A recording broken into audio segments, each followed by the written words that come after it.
जब एक शख्स लगभग 45 वर्ष के थे, तब उनकी पत्नी का स्वर्गवास हो गया था। लोगों ने दूसरी शादी की सलाह दी, परंतु उन्होंने यह कहकर मना कर दिया कि पुत्र के रूप में पत्नी की दी हुई भेंट मेरे पास है।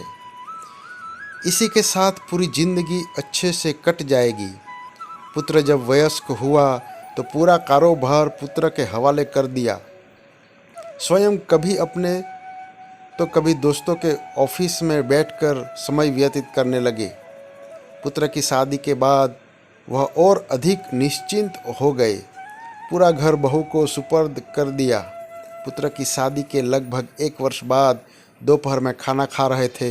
पुत्र भी लंच करने ऑफिस से आ गया था और हाथ मुंह धोकर खाना खाने की तैयारी कर रहा था।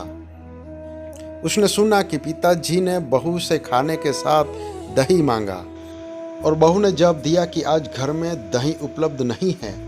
खाना खाकर पिताजी ऑफिस चले गए।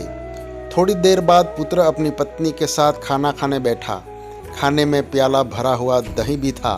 पुत्र ने कोई प्रतिक्रिया नहीं दी और खाना खाकर स्वयं भी ऑफिस चला गया। कुछ दिन बाद पुत्र ने अपने पिताजी से कहा, पापा आज आपको कोर्ट चलना है, आज आपका विवाह होने जा रहा है। पिता ने आश्चर्य से पुत्र की तरफ देखा और कहा, बेटा मुझे पत्नी की आवश्यकता नहीं है और मैं तुझे इतना स्नेह देता हूँ कि शायद तुझे भी माँ की ज़रूरत नहीं है, फिर दूसरा विवाह क्यों? पुत्र ने कहा, पिताजी न तो मैं अपने लिए माँ ला रहा हूँ न आपके लिए पत्नी, मैं तो केवल आपके लिए दही का इंतजाम कर रहा हूँ।